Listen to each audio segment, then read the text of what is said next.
some people have heard about, some people haven't heard about Neuralink. Neuralink is a company created by Elon Musk that is designing currently a chip that can go into the skull, and little wires get pushed further down deep into the brain to areas of the brain that are possibly damaged. Neuralink is being created in order to correct any kind of spinal injury if there's a connection that gets broken so the signals can't be sent or received between the brain and the body. Neuralink can correct that, so people who are in a wheelchair, can't move their bodies, would actually be able to move their bodies.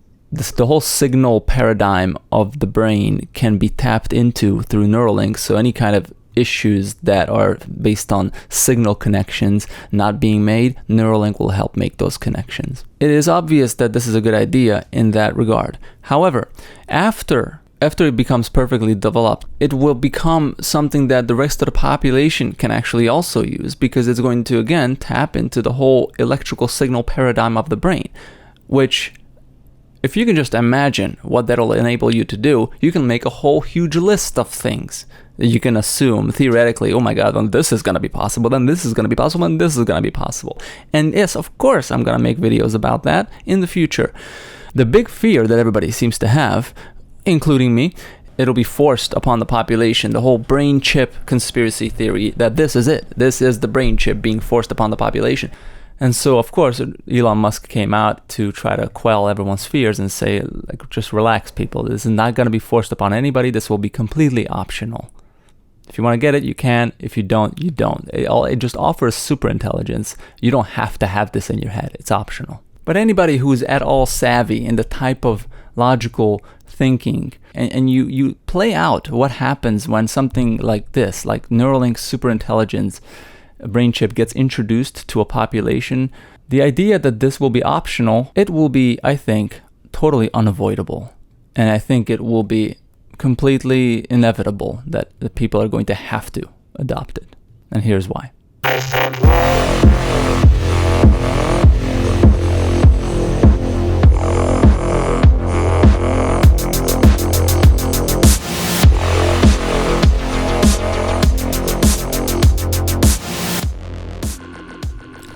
Now, the forces within the labor industry and the pressures are causing people to make sure that they have the highest possible knowledge, and skills and degrees by which they can elevate themselves above the average person so that they have a higher chance of being hired by an employer, by a company. And 99% of the entire world partakes in this employer-employee paradigm at this point.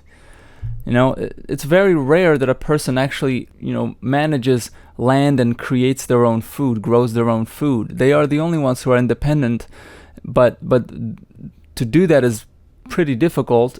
And so if you don't have a job, you are not likely to survive, aside from, getting unemployment payments. That's not really relevant right now. If you don't have a job, you don't have income from an employer, you are pretty much screwed.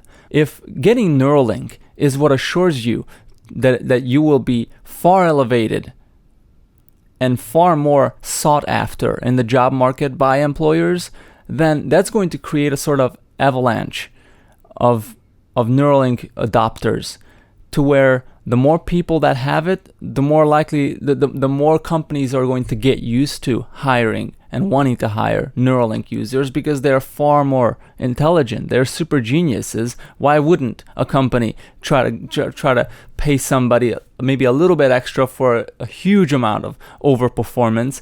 It's a far better deal for the employer.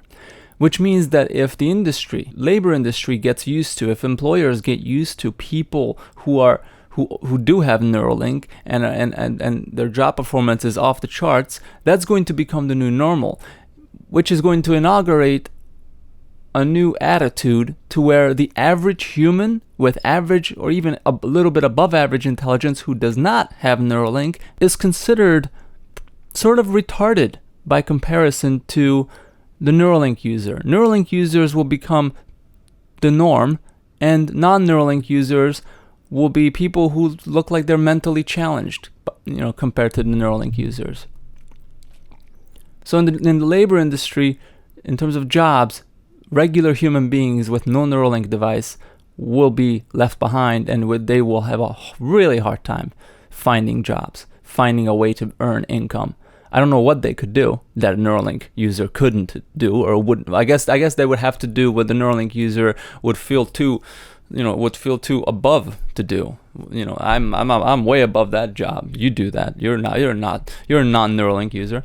And if you remember, in America used to be a sort of attitude among many Americans that Mexicans are taking our jobs because they're coming in and they're willing to work the same quality.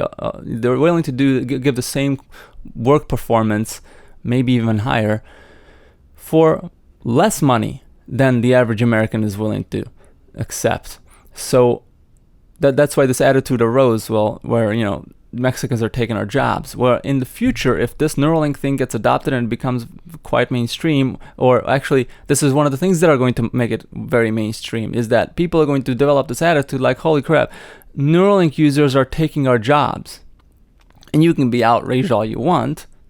I don't know what level of regulation people will try to put onto it, but again, if you're a Neuralink user, you're probably pretty, you're pretty smart. You are a super genius, so you'll probably devise strategies by which to circumvent the average, compared to you, mentally challenged human trying to stop, put in policy or whatever, or regulate your ability to get a job because you're a Neuralink user. If you're gonna be discriminated against because you're a Neuralink user, well, Neuralink users happen to be super geniuses, so good luck discriminating against and winning against a super genius. You know what I mean? I'm not saying that regular humans wouldn't have moral right to discriminate against Neuralink users. Not saying they would have a moral right or wouldn't. I'm just saying, let's say the regular humans have a good point of, hey, this is insane. Like, they're literally taking all our jobs, and the only reason is because they have this chip in their heads. Well, I don't want to get the chip in my head. That's invasion of privacy, invasion of my thoughts, invasion of my inner world, and penetration of my physical body. This is unfair, regulated. Even if let's say they make that argument in a way that's completely sound and everybody accepts it, it doesn't matter, because in terms of competition, in terms of Darwinism, Neuralink users are super geniuses. They're going to find a way to circumvent all that and be like, no, screw your regulation. No, they're gonna have a strategy. They're gonna be tactical. They're super geniuses. And so in terms of Neuralink taking over, it's not gonna be based on, is it right or wrong? It's gonna be based on, is this wolf bite harder than this sheep? Can this wolf kill this sheep? Of course it can. It's just laws of physics. It's Darwinism. And Darwinism doesn't care about right or wrong. It cares about which force is greater, which force is smarter, which force is whatever. Survival of the fittest. Neuralink users in the job market will be so fit that no human will compete. And if the Neuralink user wouldn't win, there's probably some reasons for that, and those reasons are probably better left for another video. Now, if earning a livelihood isn't enough of a logical reason for you to believe that the Neuralink adoption is inevitably going to happen like an avalanche, then let me give you another extra layer. In one's social circles, to socialize with people, human-to-human connection. I mean, just think about how many people you know who actually were able to withstand continually, forever, rejecting social media.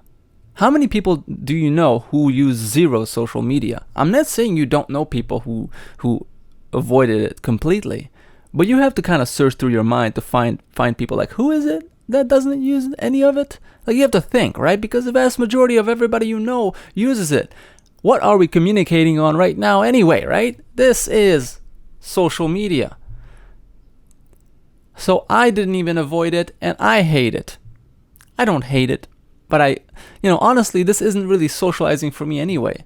I mean, it is a socializing behavior because I'm talking to you, although I don't know you, I know the camera, and that's not really you, that's not a person. I'm literally talking to a plastic silicon, whatever, metal device here that's just staring at me with this black hole of a aperture taking in light. There's really nobody sitting in front of me right now. So as I'm saying that, it's making me realize I'm literally sitting alone in a room right now. I don't know if my facial expression is showing that right now, but it's odd. Anyway, but I know for a fact that this is going to reach several people. So in some sense, I guess my brain has gotten used to the feeling that even though there's going to be some major latency, I am talking to people right now. And I know I'm going to get a response anyway. So the response I get in the comment sections and all this, that's how I know I'm actually socializing. But this is already changing how we socialize. And so just think about how many people stayed off of social media. Vast majority of people have adopted it. And first it started with those who were excited about it. And then it went to people who are on the fence and they adopted it. And then it went to the people who really didn't want to go on there. But because they were left out of all the social things that their friends were doing, they felt, okay, well, I hate it, but I got to do it because otherwise I'm going to be left out. I won't know when a party's happening because, you know what, I'm going to wait for them to text me again. Texting is an outdated paradigm at this point. Text invites. No, I'm going to be invited via Facebook. You know, they're going to create a Facebook page so that everyone in the world and their NSA can watch what we're doing, which night, and where. You know, because the address is there, the phone number is there. The people who are attending are also on there as a list. So please, government, Big Brother, NSA, watch me and my friends doing our personal hangouts and listen to us through our phones. We so willingly gave up our privacy and adopted this new way of life of socializing in this way that even the people who hated that, just like I did, just like I still do, have also adopted it. So even the people who resisted it adopted it anyway. What do you think is going to happen when a device gives you super intelligence? It's not going to be adopted like an avalanche? Of course it will. So this whole idea that, don't worry about it, it's going to be optional. It's not mandatory to have the chip put in your head, in your skull and in your head. It's just if you want it. Yeah.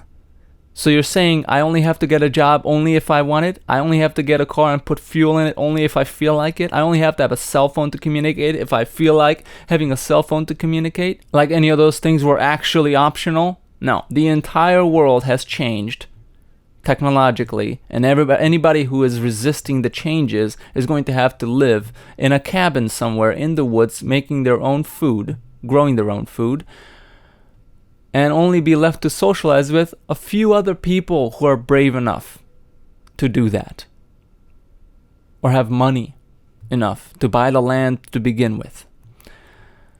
Now, I'm not saying that there is no way to avoid it. And just like I'm not saying there's no way to avoid the current technological things that we got, the cell phones, the laptops, the internets, the cars, the fuel, and all this. There is a way. There is always a way. But the price, as I've always said it, the price to resist the technological advancement will always be giving up your conveniences and allowing difficulty into your life. You want to be a farmer and be independent? Dig a hole, man. Plant stuff. Be patient. Not instant gratification. Be patient. Wait months until this thing sprouts and grows into something you can actually eat. So yeah, there is a way. I'm probably going to keep making videos related to the topic. And there's definitely going to be a video that I make at least one video where I list off all my ideas on all the things that Neuralink is going to make possible. I already have a nice list loaded in the barrel that I think is very interesting, but every time I think about it, a new idea pops up. It seems endless. Anyway, that's it for this video. Neuralink adoption will seem optional, though nobody's gonna consider the option, the alternative to Neuralink once it's available readily for every consumer and worker. So optional, yeah. Necessary, yeah. So not optional. Hope you enjoyed this video. Until next time.